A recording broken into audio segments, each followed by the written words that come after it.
이 영상들을 통해서 맨발 걷기에 대한 자신만의 목표를 정하고 자신의 상태에 맞는 적절한 방법을 찾으시기를 바랍니다.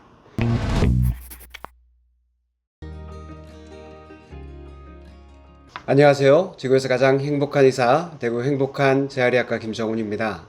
요즘 맨발 걷기는 단순한 바람을 넘어서 돌풍에 가깝게 유행을 타고 있습니다. 저도 맨발 걷기로 고지혈증을 극복하고 건강을 회복하는 데 많은 도움을 받았습니다. 그 경험을 SNS로 알려드리던 중에 다양한 궁금증과 함께 맨발 걷기에 대한 오해들도 많이 있다는 것을 알게 되었죠. 그래서 그저 책상머리 공부를 통해 알게 된 메마른 지식이 아니라 4년 동안 저 스스로 맨발로 걸으면서 건강을 되찾은 경험과 그 과정에서 찾아본 논문들 또 다양한 책들을 통해서 체득한 생생한 지식을 함께 나누기 위해서 이 영상을 찍게 되었습니다. 맨발 걷기를 하던 중 맨발 걷기 경험이 저보다 훨씬 풍부한 분들을 많이 만났습니다. 그 중에는 16년간 하루에 6시간 또는 7시간 동안 산을 타면서 맨발 걷기를 하신 분도 있었어요. 물론 현실적인 조언은 그런 분들에게서 더 많이 얻을 수 있을 것입니다. 다만 제가 이렇게 영상을 찍는 이유는 현직 의사 중에 직접 맨발로 체험하고 또 현실적인 조언을 주는 분은 별로 없는 것 같아서였습니다. 그리고 환자들을 직접 치료하면서 알게 된 내용들과 맨발 걷기의 원리 등을 공유하기 위해서 이렇게 영상을 찍게 된 것입니다. 우선 매스컴과 동호인들은 왜 맨발에 이렇게 열광하는지, 맨발의 의미와 과학적 원리에 대해서 살펴볼 것입니다.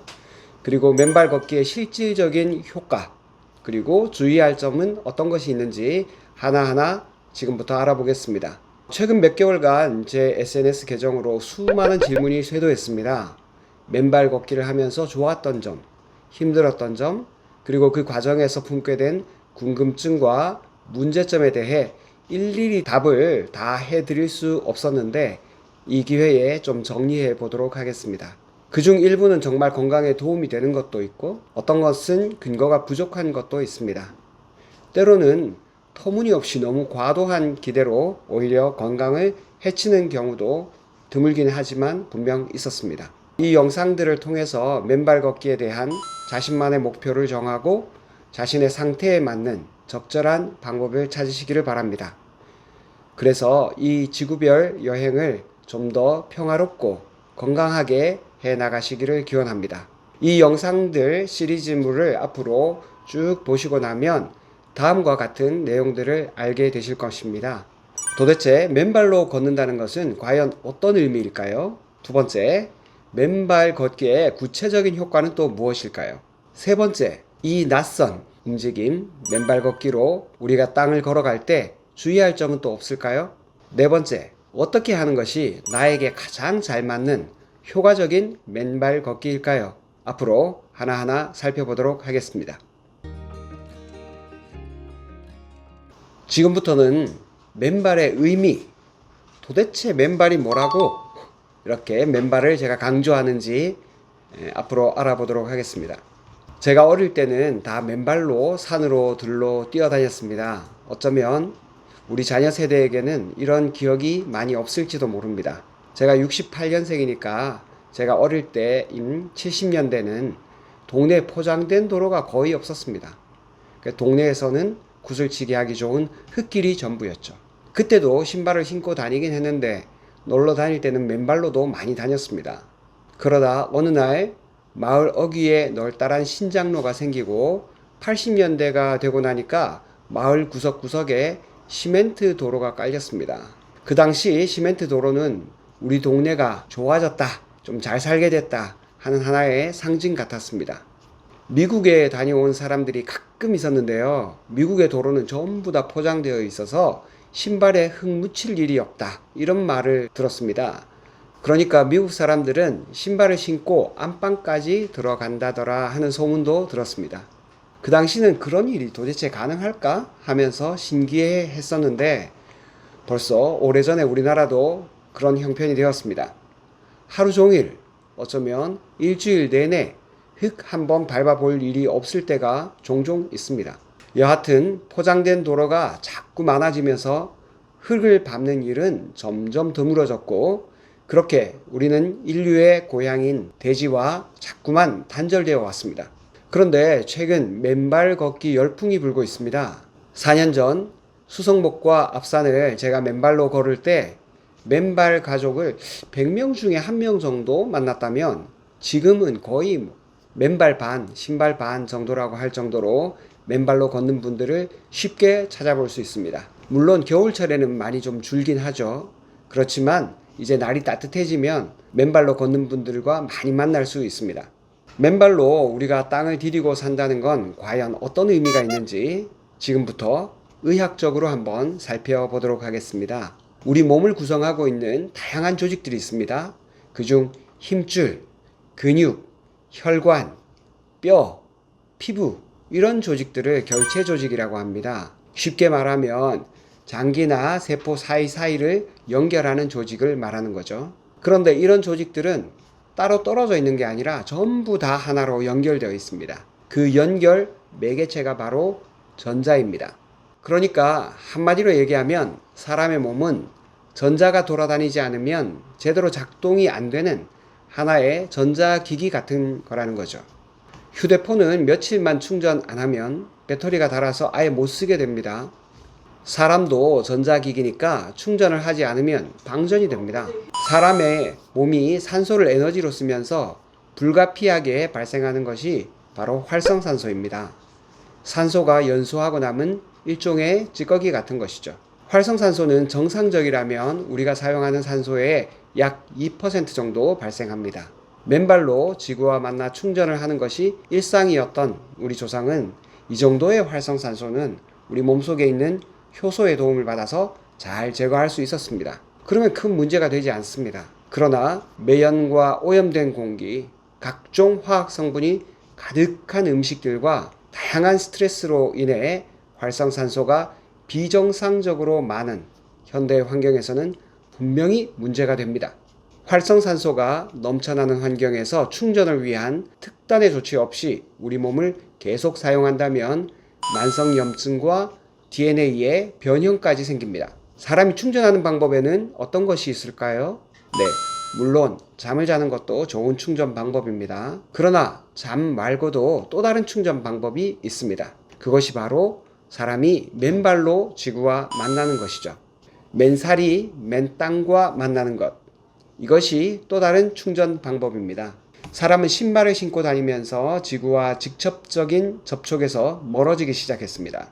신발은 발전할수록 완전한 부도체로 작용합니다. 맨발로 흙과 만나면서 늘 충전을 하던 삶에서 점차 충전을 하지 못하는 삶으로 바뀌어간 것이죠. 옛날에 우리 조상들은 논을 매거나 들판에서 일을 하면서 수시로 땅의 전기 에너지를 받고 살 수 있었습니다. 그렇지만 지금 우리가 신고 있는 신발들은 다 완전한 부도체이기 때문에 신발을 신으면 땅과 완전히 분리된 삶을 살게 되는 셈입니다. 그러니 배터리가 방전되는 것처럼 현대인들이 방전된 상태가 바로 만성피로입니다.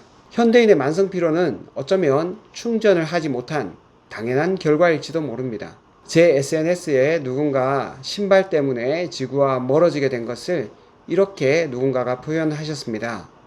신이 아담에게 옷은 만들어 주었지만 신발은 만들어 준 일이 없다. 자, 어쩔 수 없이 발생하는 활성산소에 관한 이야기입니다. 사람의 몸에서는 에너지를 만들 때 부산물로 계속 활성산소가 발생합니다.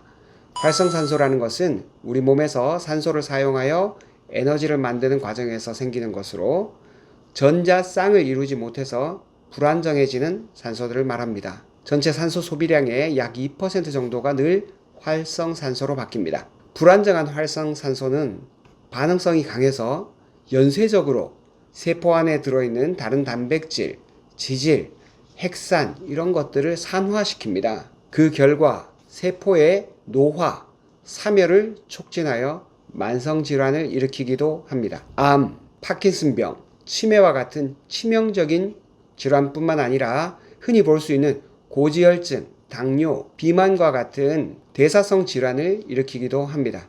활성산소는 한마디로 산소의 찌꺼기 같은 것이죠.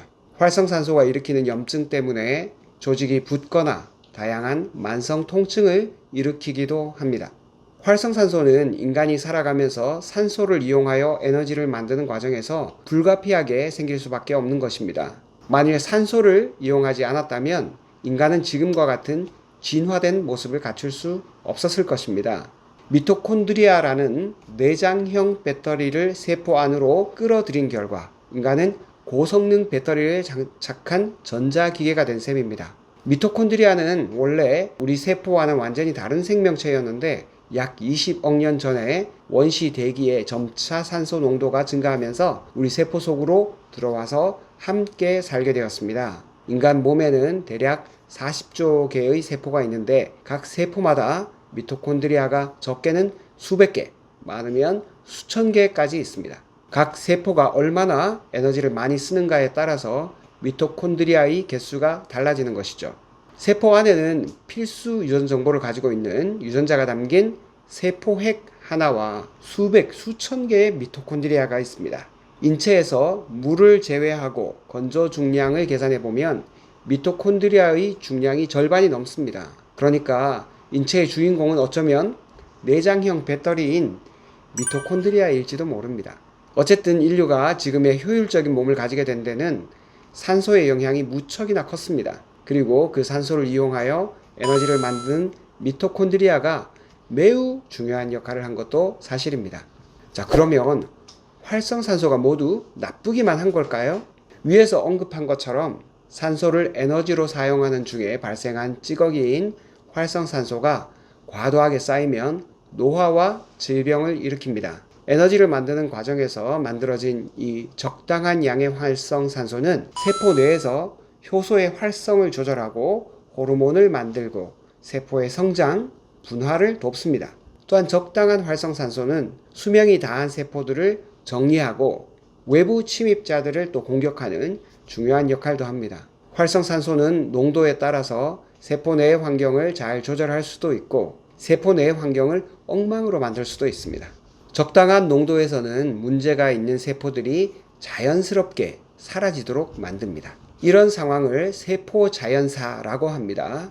세포가 자연적으로 수명을 다하고 죽어가는 것을 말하는 거죠. 그러나 활성산소의 농도가 더 높아지면 괴사가 일어납니다. 이것은 세포가 파괴적인 죽음을 맞는다는 뜻입니다. 그러니 활성산소는 반드시 특정 상황에서 꼭 필요한 만큼만 통제하에서 활동해야 합니다. 세포막에 있는 성장인자 수용체, 사이토카인 수용체 같은 다양한 수용체를 통해서 들어온 정상적인 신호는 좋은 활성산소를 만들고 이런 활성산소는 적절한 신호 전달을 끝내면 항산화제와 같은 청소부에 의해 정리가 됩니다.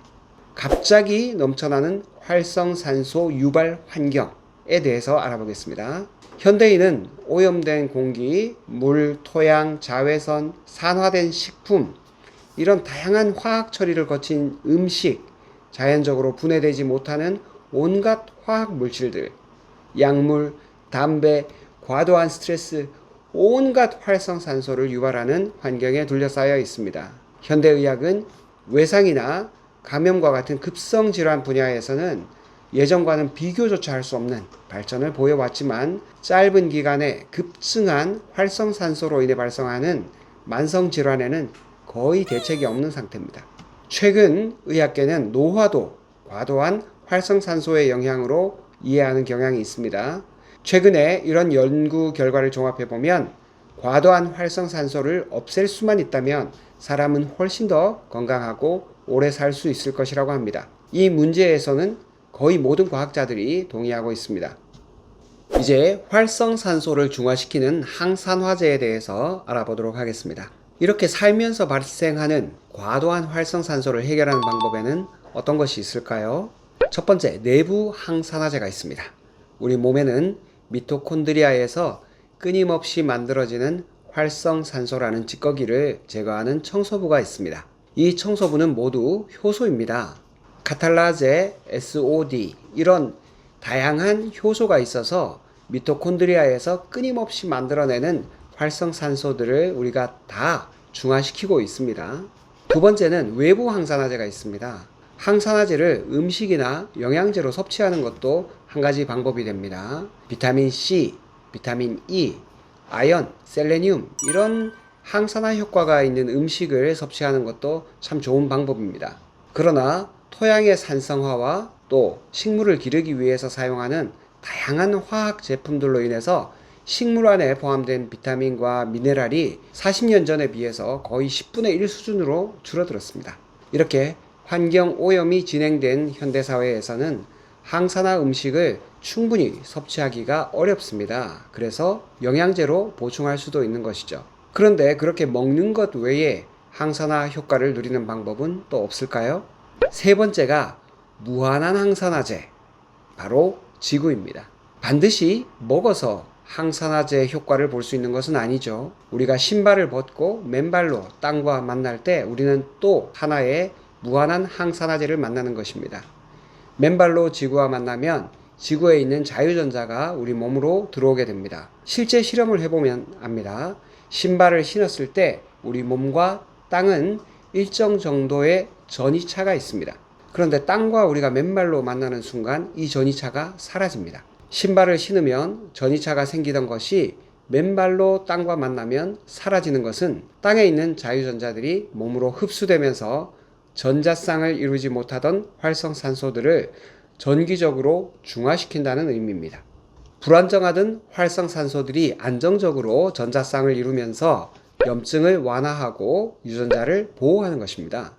그동안 늘 무시당했던 발이 사실은 인체라는 전자기계의 충전 단자였던 셈이죠. 한마디로 얘기하면 맨발로 지구와 접속하는 것, 이것은 인체라는 전자기계를 충전하는 것과 마찬가지입니다. 이 상태를 접지라고 부릅니다. 영어로는 어싱이라고도 하고 그라운딩이라고도 표현하는데 이 모든 것이 다 같은 의미입니다. 지금부터는 푸코어 강화로 넘어지지 않는 단단한 삶을 사시는 방법을 알려드리도록 하겠습니다. 코어 근육이라는 말은 허리나 복부, 골반에 주로 쓰는 용어입니다. 그렇다면 발에도 코어 근육이 있을까요? 코어 근육은 기본적으로는 관절에 안정감을 주는 근육이라는 뜻입니다. 척추에 안정감을 주는 작은 근육 다발이 있는 것처럼 발에도 안정감을 주는 작은 근육들이 여럿 있습니다. 발가락을 벌리거나 오므리고 발의 길이를 줄이고 아치에 힘을 주는 그런 근육들도 있습니다. 정강이나 종아리에서 발로 내려오는 긴 근육을 외제근이라고 합니다. 한편 발 내부에서 시작하고 끝이 나는 짧은 근육들을 내제근 또는 풋코어 근육이라고 부릅니다. 이런 풋코어 근육들은 발에 있는 여러 가지 관절들을 촘촘하게 이어주고 발이 흔들리거나 미끄러지지 않도록 지면에 단단하게 고정하게 도와줍니다. 말 그대로 발의 핵심적인 역할을 담당하는 셈이죠. 그때는 맞고 지금은 틀리다. 영화 제목 같은데 이 말은 신발에 대한 저의 느낌입니다. 거친 환경에서 발을 보호하기 위해 신발은 아주 유용한 역할을 했습니다. 그렇지만 아쉽게도 현대인은 너무도 성능이 좋은 신발 때문에 발가락 사이에 이런 풋코어 근육을 쓸 일이 거의 없어졌습니다. 나이가 들면서 이런 근육 사이사이에 지방이 들어차고 근육의 부피는 줄어듭니다. 맨발 걷기를 오래 한 사람의 발을 MRI로 촬영해 보면 발가락 사이사이에 풋코어 근육이 단단하고 굉장히 풍부하다는 것을 알 수 있습니다. 반면 신발로 걷기만 한 사람들은 풋코어 근육에 지방이 끼고 근육도 작게 위축되어 있는 것을 확인할 수 있습니다. 결국 신발 걷기만 한 사람의 발은 안정감이 떨어져서 노인은 넘어지기 쉽고 젊은 사람들은 발을 접질리기 쉽습니다. 특히 노인의 경우 넘어지고 나면 고관절 골절이라든지 척추 골절이 많이 생기는데 때로는 골절 후에 다시 걷지 못하게 되기도 합니다. 걷지 못하면 인지 능력도 급속도로 떨어지고 치매로 진행하기 쉽습니다. 과거에 축복이었던 신발이 현재는 저주로 바뀐 셈입니다. 다음으로는 맨발로 순환이 잘 되는 삶에 대해서 말씀드리겠습니다. 발에서부터 시작된 혈액순환의 기능을 더욱 향상시켜주는 것이 종아리 근육입니다. 종아리 근육 안에는 정맥혈관이 있는데 이 정맥혈관의 피를 심장으로 보내기 위한 밸브가 있습니다. 이 밸브를 자연스럽게 도와주는 것이 바로 종아리 근육입니다. 지금 보시는 그림과 같이 주기적으로 뒤꿈치를 드는 운동을 하게 되면 혈액순환이 더욱 촉진되어서 발바닥에서 올라온 혈액이 심장으로 더욱 잘 순환되도록 하는 효과가 있습니다. 따라서 맨발 걷기를 하면서 까치발로 뒤꿈치를 들기 이런 운동을 하신다면 더욱 큰 효과를 볼 수가 있습니다. 맨발로 풍부한 감각을 되살리는 삶을 추천드립니다. 태어나면서부터 좋은 신발을 신은 요즘 아이들은 발이 바닥에 닿을 때 전혀 주의를 기울이지 않는 경우가 많습니다. 그래서 보행 검사를 할 때 맨발로 걸으라고 하면 무심코 터벅터벅 걸으면서 발바닥의 충격을 고스란히 받는 아이들도 많습니다. 만일 충격을 잘 흡수하는 신발이 없었다면 우리가 이렇게 터벅터벅 무심하게 걸을 수 있을까요? 충격을 줄이고 바닥에 주의를 기울이면서 한 걸음 한 걸음 사뿐사뿐하게 걷지 않을까요? 맨발로 흙길을 걸으면 발이 바닥에 닿는 느낌을 고스란히 풍부하게 느낄 수 있습니다. 발바닥에서 올라오는 수많은 자극과 감각을 받아들이고 그 감각에 따라서 발가락 근육을 정밀하게 사용하게 되는 것이죠. 저절로 풋코어 근육을 사용하며 운동을 하게 되는 것입니다.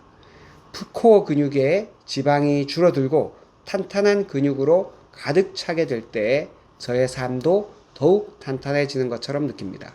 자연스럽게 발이 바닥을 단단하게 움켜쥐고 쉽게 넘어지거나 발목을 삐는 일이 줄어들게 될 뿐만 아니라 인생에서 어려운 일이 있을 때도 쉽게 넘어지지 않을 것만 같습니다.